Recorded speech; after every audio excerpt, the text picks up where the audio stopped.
Boa tarde, está começando mais um programa Abertamente Entrevistas. O convidado de hoje é o jornalista Alexandre Rodrigues. Alexandre ministrou uma palestra na terceira semana de comunicação da Universidade Federal de Ouro Preto, com o tema Repórter Freelancer. Boa tarde, Alexandre. Boa tarde. Alexandre, como é o trabalho do freelancer? Há vários tipos de trabalho. O freelancer, ele é uma profissional que, em geral, ele presta um serviço por uma determinada remuneração, como qualquer profissão, não apenas jornalismo, em que não há um vínculo formal, assim, um vínculo oficial, um vínculo obrigatório entre ele e o empregador dele, por assim dizer. E como é o processo de levar uma matéria para o jornal, para a revista, desde a construção da pauta? Há uma mão dupla nisso aí. Assim. Parte das matérias elas vão ser encomendadas por pela revista, pelo jornal, elas vão ser encomendadas, eles têm um determinado assunto, eles entram em contato e dizem, olha, existe a matéria X, tu quer escrever sobre isso, geralmente eu aceito. E essa é uma maneira. A segunda maneira, que também é muito praticada, é você oferecer ideias, oferecer pautas, assuntos que você conhece e aquela publicação não conhece, você vê se eles estão interessados naquilo. E como que é feita a negociação com os veículos? Geralmente, quando parte dos veículos, eles têm um preço, já que eles colocam. Quando você também oferece, geralmente eles também colocam o preço, muito poucas vezes o freelancer, a não ser que o preço seja muito baixo, geralmente o mercado funciona com alguma razão, assim, as coisas são razoáveis. E é uma negociação, é mais ou menos uma negociação comercial. O produto é esse, custa X ou vale X, o preço é esse, e uma parte aceita ou não. E o repórter freelancer tem mais autonomia em termos de conteúdo? Tem. Em termos de conteúdo, você quer dizer assim, em termos de qualidade de conteúdo ou das coisas que ele pode produzir, ou que ele coloca? De liberdade. Não, os parâmetros são mais ou menos os mesmos. Você está trabalhando com freelancer, vão botar as revistas, jornais, etc., sites, tem sua linha editorial.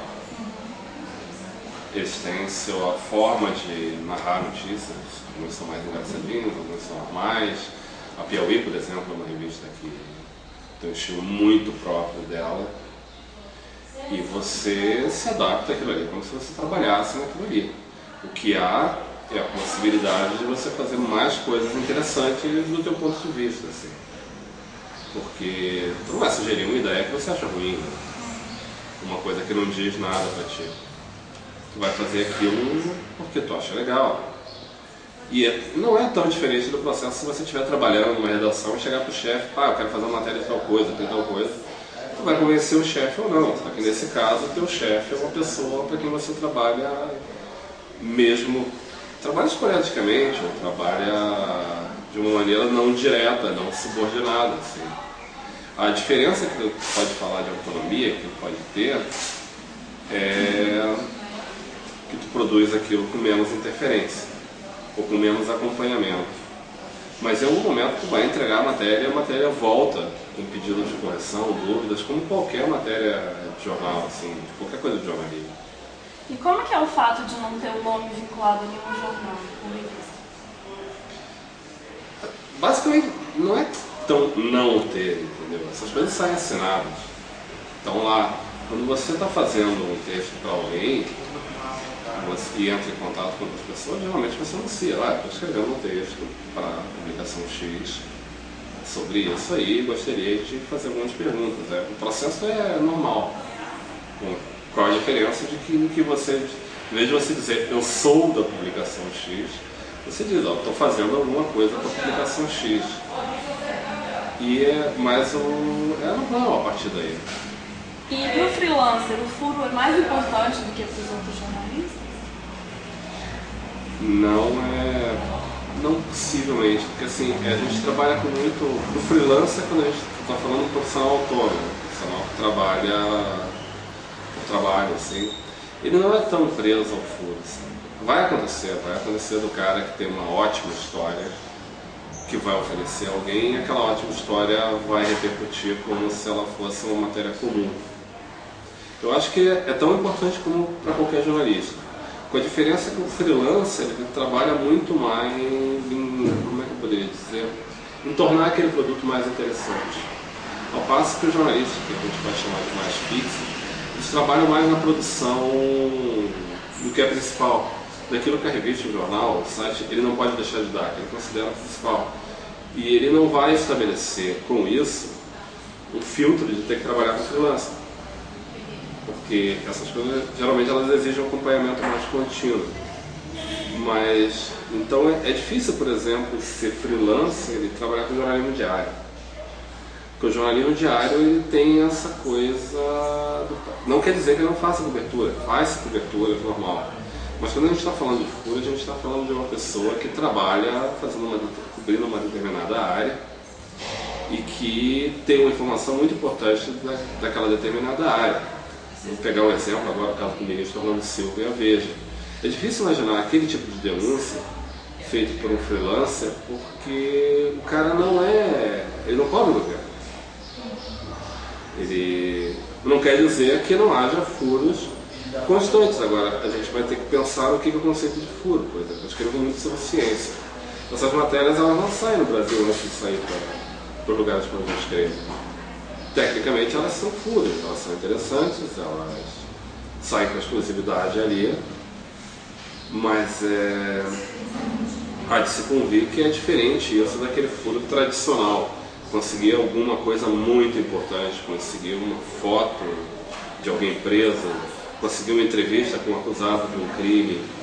Isso para o freelancer é mais complicado de fazer, porque isso exige que tu esteja envolvido numa cobertura contínua. Mas há um caso de freelancer que deu um furo muito bom. Assim, nos anos 70 havia o caso Cláudia, que é um caso muito famoso no Rio, um filme sobre isso, um livro sobre isso. E um jornalista, freelancer, contratado pela Veja, se não me engano, para cobrir o caso. O jornalista pegou aquele caso e resolveu aquele caso em 2 dias. Um caso do qual a imprensa estava debruçada havia vários dias. Assim. E foi um trabalho de um freelancer contratado para fazer uma matéria específica sobre aquele caso, com novos dados. E acontecendo que aquele cara resolveu o crime. E você acha que o mercado do jornalismo freelancer tende a estagnar ou expandir? Não, na real, eu acho que é um mercado em franco crescimento e tende a se tornar o mercado no futuro. As redações elas estão encolhendo, elas estão sendo enxugadas, as redações estão com problemas de autossustento, de financiamento, assim, elas não conseguem ganhar dinheiro suficiente para pagar a grande estrutura que elas sempre tiveram. Então, e essa estrutura ela tende a se tornar um tanto enxuta, assim. E trabalhar com muita colaboração justamente porque não dá para fazer uma revista só com freelancer e não dá para fazer uma revista só com gente contratada. É um paradoxo que está surgindo aí, em que o freelancer ele tem o trabalho de... até pela competição, entendeu? Porque muitos freelancers, vão ter mais freelancers ainda trabalhando, já que esse é o modelo de trabalho do futuro, né? Pelo futuro imediato, ou um modelo de trabalho do futuro, não vou dizer outro, porque seria uma futurologia assim. Mas dado isso, dada a competição que há e dada a necessidade de você sobreviver com as suas ideias e com o seu trabalho, o freelancer eu acho que isso exige uma qualidade muito maior. Tipo, o freelancer não pode relaxar e resolver passar por semanas sem ter uma grande ideia, sem ter uma grande história, porque ele não ganha, ele não pode. Ao passo que uma pessoa que trabalha num lugar fixo, existe uma certa acomodação, pela qual muito vai se negar, mas que existe, assim, em que, sei lá, o cara que é muito bom pode passar 2 semanas acomodado, ou 2 semanas num ritmo menor, com uma grande pressão, daqui a pouco o cara faz coisas muito legais, assim. É normal que isso aconteça. O freelancer não pode se dar esse luxo, ele tem que estar sempre no auge dele, sempre no melhor dele. E eu estou aqui e sempre trabalhando, né? Eu estou aqui ontem, eu escrevi coisas, hoje eu acordei e revisei coisas para mandar, agora eu estou fazendo correções em matérias que eu tenho que enviar e ao mesmo tempo estou viajando. Muito obrigada, Alexandre, pela participação. Ótimo. O programa Abertamente Entrevistas termina aqui. Boa tarde.